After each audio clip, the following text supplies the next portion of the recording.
Now we're going to move on and learn even more of these narcissistic little strategies. And the ones I want to kind of talk about right now are like misrepresentation, invalidation, guilt, and just this ability that they think they're like mind readers. Because these narcissistic tactics, it's like stepping into an alternative reality where every word that you say is twisted into a storyline that you don't even recognize. Narcissists are masters at deliberate misrepresentation. But it becomes like this, a manipulation strategy where having a conversation with someone who's just wearing distortion goggles. You say like, I'm a little bit upset, and suddenly it's as if you've declared war on peace itself. And it's like their narcissistic, brain translator machine turns I'm fine into an epic tale of, angst and conspiracy and bizarre alchemy. I can turn lead into gold. It's like if gold actually meant, just these dramatic outbursts. Because narcissists they're brilliant at just like, invalidation and guilt. Because they have a way of transforming everything, a little expressed concern you have into a narcissist little melodrama play where you cast as the heartless antagonist all the time. And it's more than just twisting your words. It's like they're directing a play where your lines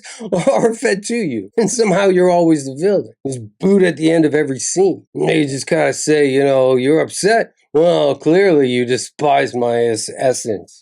Well, I do, but in this instance, it's just I'm not thinking about you at all. And it's hilarious how narcissists kind of think that, they can read people's minds. It's almost like a narcissist version of, wearing that wizard's hat and claiming to have mythical powers of perception. Their crystal ball is just foggy with bias. And their insights are less about understanding you and more about, contorting your narrative to fit a narcissist, plot line and storyline. And when you hear a narcissist say, like, I know what you're thinking, and it becomes this game of telephone where the message is just completely lost. And only the narcissist version is left at the end of the game. It's like their paranoias just appear as premonition. Then they turn them into projections with like absolutely no basis in reality whatsoever. That's why the kind of narcissist could launch like a preemptive defense, which puts you in this surreal position of being accused of thoughts you haven't even had. A preemptive strike is like, accusing someone of stealing cookies before the jar was even open. And then if you point that out to them,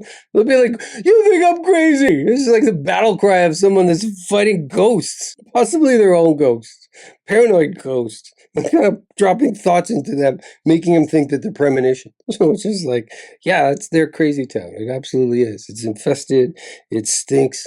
So it's like setting boundaries in this little twisted little game is so important. And yeah, you may feel like you're the lone umpire in this match, but the rules are just kind of made up and the points don't matter. I mean, that state, it's all about being clear and concise. And, sometimes it may feel like you're being repetitive, but it's just important to just keep your position clear. It's like, it's okay. Let's just pause this.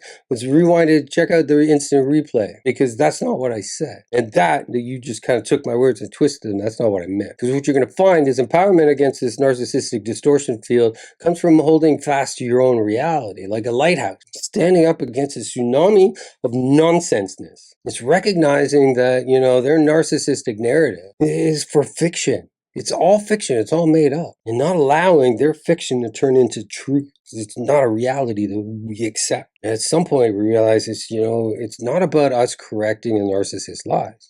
It's about reclaiming our voice and holding on to our truth. And what you find is, the words that actually what I said becomes like a mantra, becomes like a spell to dispel illusions and keep your story straight. Because in the face of narcissist lies, it's like your clarity and assertiveness are your shields and your sword. Because it's so important to just deflect all these narcissistic, verbal little sleights of hand that they're constantly doing, but not affect our reality, separating our reality from theirs. Because in the end, you're the author of this story, and a story where the truth prevails and genuine connection are appreciated outside a narcissist smokescreen of, excrement, just nonsense, of deceit. And it can be hard to navigate through this narcissistic manipulation fog. This is where we learn to discern the truth, to stand up for our perceptions, and to defend the authenticity of our emotion. And by understanding these strategies, we arm ourselves with the tools to maintain our own integrity.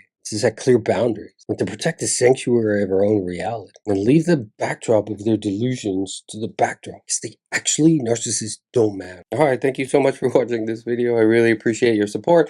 If you need more information, need more support, you can type in the comments below, Narcovery Recovery, and I'll take you through my recovery program. And if you're still looking for more information, I've got 1,300 videos out there. So just go on to Narcovery, and you'll see all the videos there with more support. And thank you so much.